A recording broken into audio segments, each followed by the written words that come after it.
Hello friends, welcome to Daksha classes.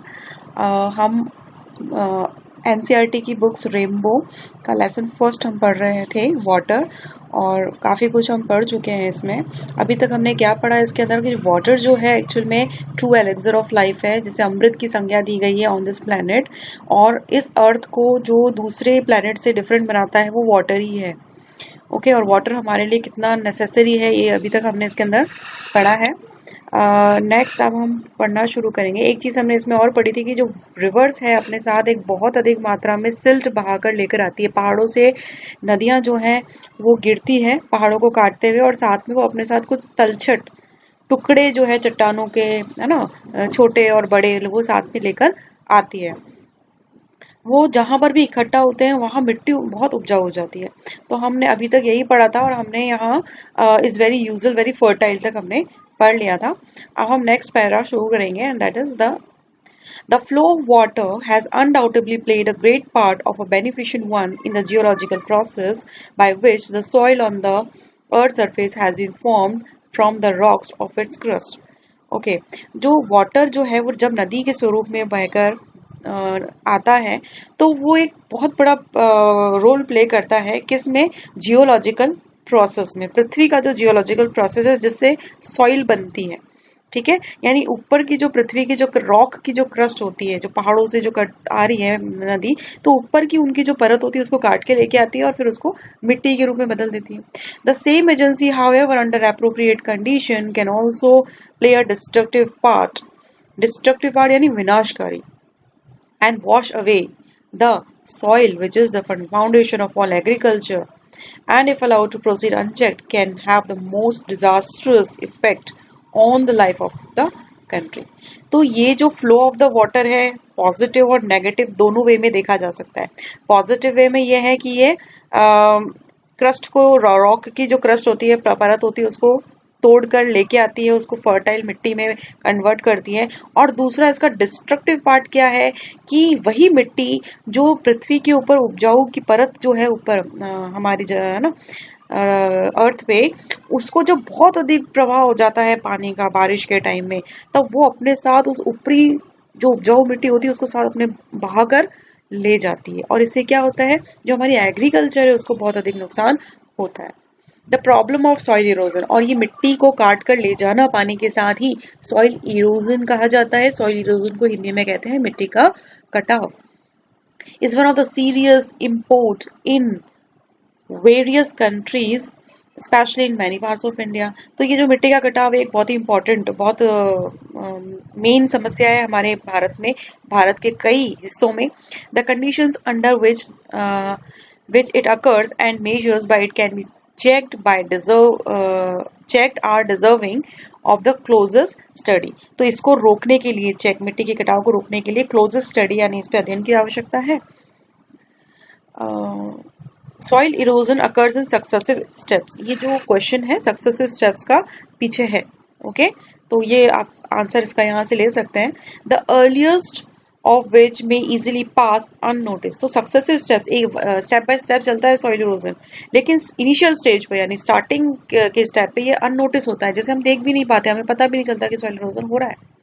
In later stage, लेकिन बाद की जो स्टेज आती है, the cutting up and washing away of the earth is only too painfully apparent in the formation of deep gullies and ravines. लेकिन बाद में वो इतना ज्यादा बढ़ जाता है, जो ऊपरी परत जो है वो कटने लग जाती है या वो धोके पानी के साथ चली जाती है, तो वहां पर क्या बन जाती है, हम क्लियरली देख सकते हैं किस चीज को, गलीज एंड रिवाइंस को, मतलब वहां पे खड्डे बन जाते हैं या फिर वहां घाटियां बन जाती है। इतना ज्यादा फ्लो हो जाता है, मिट्टी का कटाव हो जाता है।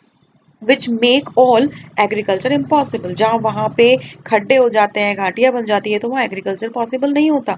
तो सडन डायरेक्ट जो इफेक्ट हो रहा है इसका, वो किस पे हो रहा है, एग्रीकल्चर पे हो रहा है। Sudden burst of excessively heavy rain.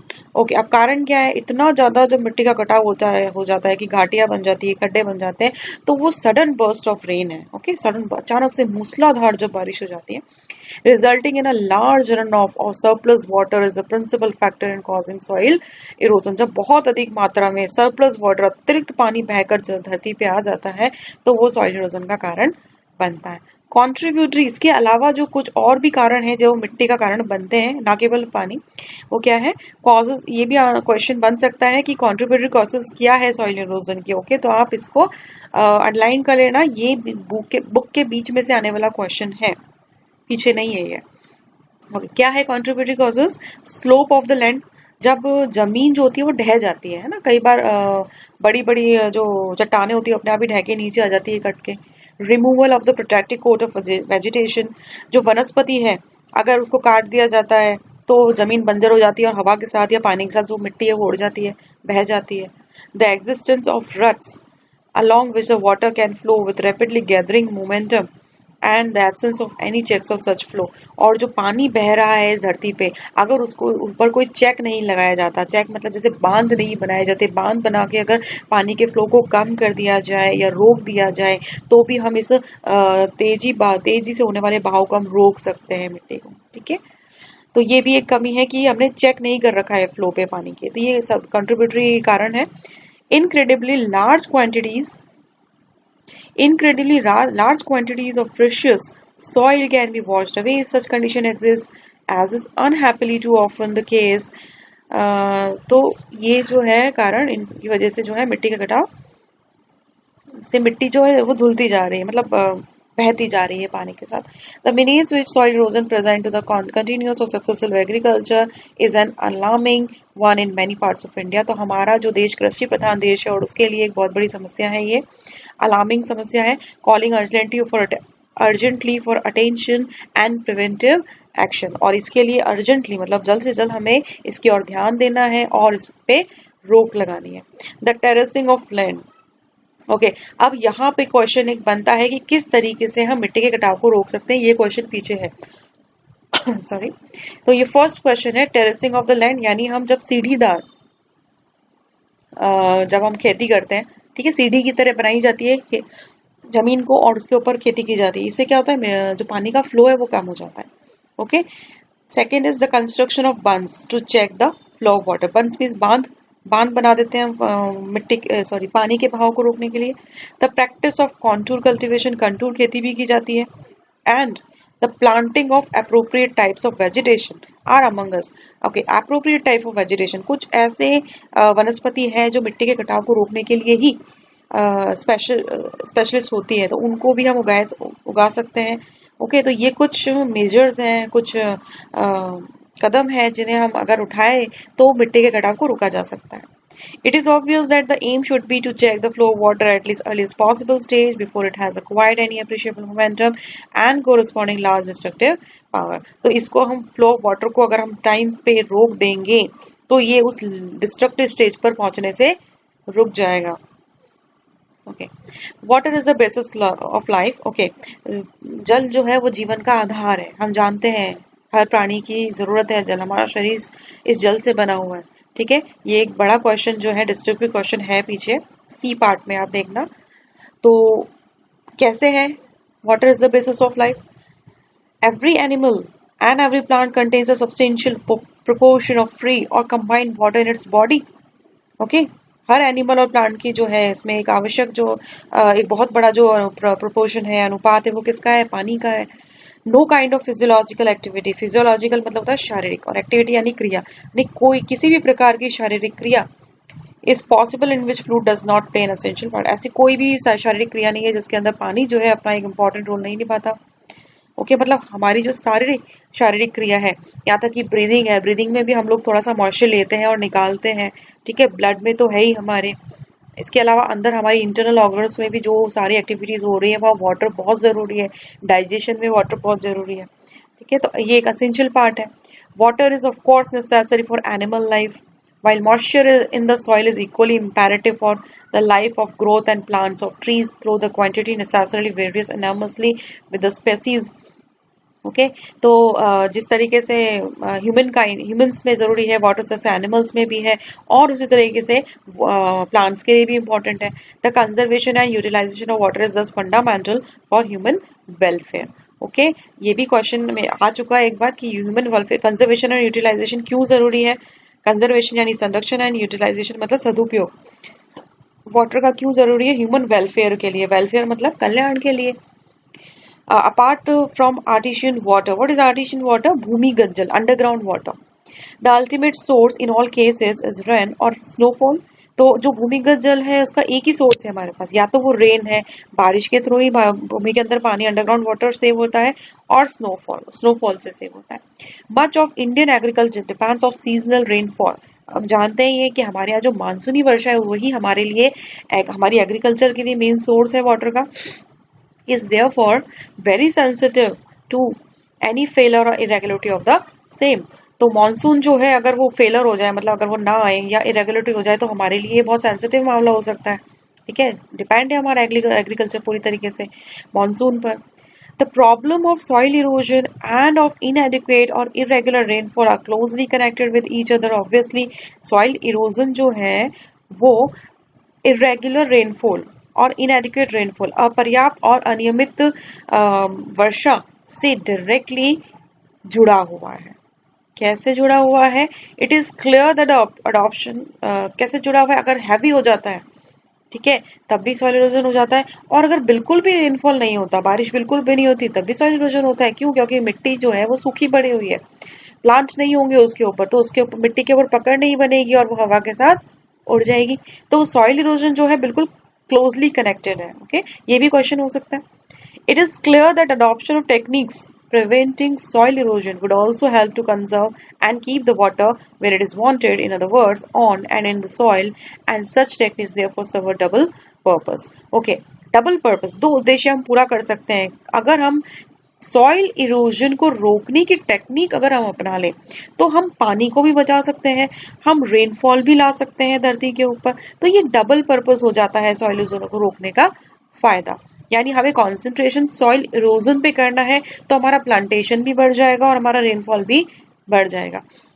It is evident, ये clear है, however, that in a country having only seasonal rainfall or an immense quantity of rainwater must necessarily run off the ground. Seasonal rainfall के समय जो बहुत ज्यादा quantity में जो rain water हो जाता है तो वो रन ऑफ द ग्राउंड, वो धरती पे बहुत तेजी से बहता है. The collection and utilization of water is therefore of vital importance. इसलिए उस वाटर का जो बहता हुआ पानी है बारिश का, उसका कलेक्शन और उसका यूटिलाइजेशन ही मोस्ट इंपॉर्टेंट रोल है सॉइल इरोजन को रोकने में. Much of it flows down into the streams and rivers and ultimately find its way to the sea. क्यों है इंपॉर्टेंट? क्योंकि बहुत सारा जो पानी है वो बिना यूज किए धरती से सी में चला जाता है, समुद्र में, वो समुद्र के खारे पानी के साथ मिलके वो खारा हो जाता है. Incredibly large quantities of precious fluids are thus lost to the country. और इस तरीके से एक बहुत बड़े अमाउंट में जो प्रीशियस फ्लूइड यानी वाटर जो है वो वेस्ट हो जाता है. तो इसीलिए जो रेनफॉल है उसका जो वाटर यूज करने के लिए उसका यूटिलाइजेशन और कलेक्शन बहुत जरूरी है. The harnessing of our rivers, the water of which now mostly runs to waste, is a great national problem. तो ये अब यहाँ क्वेश्चन बनता है कि रिवर से रिलेटेड नेशनल प्रॉब्लम क्या है हमारी, कि जो रिवर्स का जो मोस्ट ऑफ द वाटर है वो वेस्ट जा रहा है विदाउट एनी यूज. वो कहाँ बह जाता है? समुद्र में चला जाता है. तो ये भी एक हमारी नेशनल प्रॉब्लम है कि हम इसको कैसे रोकें कि maximum water of the reverse है हम उसका यूज कर पाए, हम उसको कलेक्ट कर पाए, which must be considered and dealt with a national lines. Vast areas of land which at present mere scrub jungles could be turned into a fertile. तो इससे क्या होगा? अगर हम जो वेस्ट वाटर जो समुद्र में जाके मिल जा रहा है नदियों को, तो हम उसे क्या करेंगे? उसका एक बहुत बड़ा एरिया जो हमारा सूखा है वहां पे हम झाड़ियां टाइप में जंगल्स उगा सकते हैं, स्क्रब जंगल्स, और उनको हम उपजाऊ बना सकते हैं उन एरियाज को. And prosperous country by courageous and well planned action. तो इसके लिए courageous and well planned action चाहिए, सुनियोजित एक योजना इसके लिए चाहिए कि हम इन रिवर्स के वाटर्स को मैक्सिमम यूज कर पाए. ठीक है, तो यहाँ पे आपके क्वेश्चन क्या बनता है? नीड ऑफ नदी जोड़ो प्लानिंग. हालांकि नदी जोड़ो प्लानिंग जो है अटल बिहारी वाजपेयी ने दी थी, लेकिन डायरेक्टली आपको ऐसे नहीं पूछा जा सकता है. मैंने यहाँ नाम लिख दिया है नदी जोड़ो प्लानिंग, ठीक है, लेकिन आपको यहाँ जब आपसे पूछा जाएगा कि हम रिवर के वाटर का मैक्सिमम यूज कैसे कर सकते हैं, तब आपको यहाँ पर हमें ये लिखना है कि नदी जोड़ो प्लानिंग के द्वारा हम लोग रिवर्स का मैक्सिमम वाटर यूज कर सकते हैं. क्यों कर सकते हैं? फर्टाइल करने के लिए और स्क्रब जंगल्स उगाने के लिए. ओके, तो ये भी एक क्या हो गया? ये भी एक सुझाव हो गया वाटर को बचाने का. closely connected with the conservation of water supplies is the problem of afforestation. Afforestation यानी वनीकरण, द प्रॉब्लम वनीकरण, वनीकरण मतलब कि जैसे जैसे हम वनों को काटते जा रहे हैं, ठीक है, तो वो उससे भी वाटर कंजर्वेशन जो है वो प्रभावित हो रहा है, क्योंकि ऑब्वियसली जब वन खत्म हो जाएंगे तो वाटर कंजर्वेशन भी कम होने लगाएगा. The systematic planting of suitable trees in every possible or even impossible areas and the development of what one can call civilized forest. तो इसके लिए हमें क्या करना है, इस अफॉरेस्टेशन को हमें कैसे रोकना है, सिविलाइज्ड फॉरेस्ट बनाने हैं हमें. अब सिविलाइज्ड फॉरेस्ट क्या है, सिविलाइज्ड मतलब सिटीजन्स जैसे हम लोग साथ में रह रहे हैं. एक तो फॉरेस्ट ऐसे होते हैं जो घने जंगल होते हैं, ठीक है, जो नॉर्मल व्यक्ति हैं, जो हम लोग हैं, वहां हम जाते नहीं है, ठीक है, वो बिल्कुल अनटच है, जैसे सुंदरवन कहें हम या फिर और भी वन है.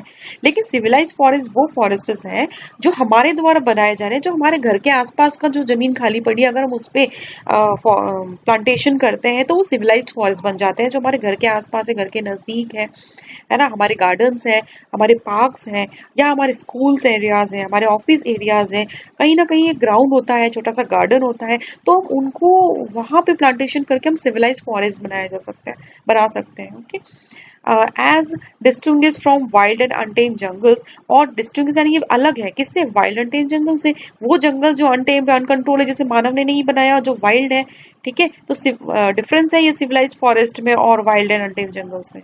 जैसे वाइल्ड एंड अनटेम जंगल्स का उदाहरण तो हो गया हमारा सुंदरवन, और सिविलाइज फॉरेस्ट कौन से हो गए, सिविलाइज फॉरेस्ट जिसको मानव ने बनाया है. जैसे हम कह सकते हैं कि यहाँ पे जो केवला देव है, ठीक है, भरतपुर में, वो सिविलाइज फॉरेस्ट हो सकता है. या फिर हम अपने आसपास कुछ एक बहुत बड़ी जमीन खाली पड़ी है और उस पर हमने प्लांटेशन कर दिया, तो वो भी सिविलाइज फॉरेस्ट हो सकता है. ठीक है, is one of the most urgent needs of India. और ये सिविलाइज फॉरेस्ट ही जो है इंडिया की सबसे अर्जेंट नीड है. ठीक है, तो ये यहाँ पर क्वेश्चन बन सकता है कि what is the most urgent needs of India regarding forest और regarding water conservation in India. Okay, तो ये ध्यान रखना आप. तो आप यहाँ पे आंसर क्या देंगे, सिविलाइज्ड फॉरेस्ट. 2 वर्ड्स का आंसर है. 2 नंबर में इस तरह के क्वेश्चंस पूछ ले जाते हैं. सिविलाइज्ड फॉरेस्ट का विकास करना, उनका डेवलपमेंट करना ही अर्जेंट नीड है इंडिया की. Such plantation would directly and indirectly prove a source of untold wealth to the country. तो यही प्लांटेशन यानी जो सिविलाइज फॉरेस्ट्स है, यही हमारे लिए एक अनटोल्ड वेल्थ है, हमारी संपत्ति है हमारे देश के लिए. They would check soil erosion. अब ये क्या करेंगे, ये मिट्टी के कटाव को भी रोकेंगे, कंजर्व द रेनफॉल और मानसून को भी आकर्षित करेंगे of the country from flowing away to waste and would provide the necessary supplies to cheap fuel. इसके अलावा हमें क्या मिलेगा, सस्ता ईंधन भी मिल जाएगा. And thus render unnecessary the wasteful conversion of farm yard manure. और हमारे फार्म यार्ड, हमारे खेतों के लिए हमें क्या मिल जाएगी, मैन्योर. मैन्योर मीन्स प्राकृतिक खाद भी हमें मिल जाएगी into form of fuel. Fuel यानी ईंधन. ओके, तो सिविलाइज फॉरेस्ट की इंपॉर्टेंस देखो, नीचे भी एक्स्ट्रा में बता रखी है, तो ये भी आप लिख सकते हैं. इंपॉर्टेंट है, प्लीज आप इसे नोट कर लेना अपनी नोटबुक में. The measures necessary to control the movement of water and conserve its supplies can also serve subsidiary purposes of value to the life of the countryside by for the cheapest form of internal transport in a country is by boats and barges through canals and rivers. अब यहाँ पे कुछ गौण uses बताए जा रहे हैं कि नदियों के और पानी का, और भी क्या, मेन तो हो गया हमारा प्लांटेशन वगैरह है, ठीक है, उसमें है, पीने के लिए है पानी, वो तो इम्पोर्टेंट है ही है, लेकिन इसके अलावा और क्या यूज हो सकते हैं. तो इसके लिए सबसे पहले इंटरनल ट्रांसपोर्ट, मतलब कैनल्स, नहरों में और नदियों के अंदर हम छोटे छोटे शिप्स भी, बोट्स भी चला सकते हैं, क्या, सामान को एक स्थान से दूसरे स्थान पर लाने के लिए, जो चीपेस्ट है, सस्ता भी पड़ता है. We hear much about programs of rail and road construction, but far too little about the development of internal waterways in India. तो हम रेल और रोड कंस्ट्रक्शन तो सुनते हैं, है ना, उनका डेवलपमेंट तो हम हमारे इंडिया में सुन लेते हैं, लेकिन हम इंटरनल वाटरवेज का कंस्ट्रक्शन हम नहीं सुनते. ठीक है, तो इस पे कॉन्सेंट्रेट करना जरूरी है, इंटरनल वाटरवेज पे. Then again the harnessing of water supplies also make possible the development of hydro electric power. Okay, इसका सेकेंड इंपॉर्टेंट यूज क्या हो गया, हाइड्रो इलेक्ट्रिक पावर के डेवलपमेंट पे भी वाटर इंपॉर्टेंट है. The availability of electric power would make a tremendous difference to the life of countryside and enable the rural economy to be improved in various directions. और ये hydro electric का है, इसका use हम कहाँ दे सकते हैं? रूरल एरियाज में, रूरल इकोनॉमी को डेवलपमेंट करने में, ग्रामीण क्षेत्रों में. In particular, it would enable underground water to be tapped to greater extent than at present and thus help to overcome the difficulties arising in regularity and inadequacy of other source of supply. इसके अलावा हम underground water को भी विकास कर सकते हैं. तो subsidy purpose में तीन मेजर यूजेस हैं: internal waterways, hydro electricity and enable underground water. Okay, तो ये तीन मैंने जो यहाँ बॉक्सेस बनाए हैं 1 2 3 करके, आप इस पे एक बड़ा क्वेश्चन बन सकता है. आप ट्राई करिएगा इसको याद करने के लिए. In one sense what is the commonest liquid. Okay, एक तरह से हम देखें तो बहुत ही आम है पानी हमारे लिए. In other case it is the most uncommon of liquid. लेकिन दूसरी साइड हम देखें तो ये मोस्ट अनकॉमन है. कैसे? यहाँ पे भी क्वेश्चन बन सकता है कि अनकॉमन ऑफ लिक्विड्स कैसे है वाटर विथ अमेजिंग प्रॉपर्टीज, क्योंकि इसकी कुछ प्रॉपर्टीज ऐसी हैं जो बहुत अमेजिंग है, which are responsible for its unique power of maintaining animal and plant life. जो क्या मेंटेन करती है? इसके अंदर एक यूनिक पावर है मेंटेन करने की. क्या? Animal plant life. The investigation of the nature and properties of water is therefore the highest scientific interest and is far from being an exhaustive field of research. तो पानी के ऊपर जो भी, इसकी प्रॉपर्टीज के ऊपर जो भी हाईएस्ट साइंटिफिक रिसर्च हुई है, इसके अलावा भी अभी काफी कुछ ऐसा है जो इस पर रिसर्च होना बाकी है. ओके, आई होप आपको एक्सप्लेनेशन समझ में आया होगा. अब हम कुछ देख लेते हैं इसके क्वेश्चंस जो बुक के हैं. ओके, मैंने यहाँ कुछ सर्कल्स किए हैं, तो ये क्वेश्चंस आपको इम्पोर्टेंट है, आपको नोटबुक्स में सारे करने हैं, बट ये जो है इनको मोस्ट इम्पॉर्टेंट मान के चलना है. और डी पार्ट में भी एंड थर्ड इनको इम्पॉर्टेंट है. अच्छा, ऐसा नहीं है कि हम बाकी को छोड़ते हैं, करना सब कुछ है, इम्पॉर्टेंट है. और मैंने बीच में जो क्वेश्चंस बताए हैं, अंडरलाइन कराइए प्लीज, उनको भी आप नोटबुक में नोट कर लीजिए, क्योंकि मोस्ट ऑफ द क्वेश्चंस जो है वो लेसन के बीच में से आते हैं. ओके, एक्टिविटी 2 में आपके लिए इंपॉर्टेंट रहेगा Rajasthan as a vast desert stretch of desert. तो डेजर्ट एरियाज का डेवलपमेंट करने में किस तरह से इंपॉर्टेंट है, या सॉइल इरोजन को चेक करने में वाटर कैसे इंपॉर्टेंट है. ठीक है, तो आप फर्स्ट वाला करेंगे इसके अंदर एंड फिफ्थ वन, दोनों इंपॉर्टेंट है.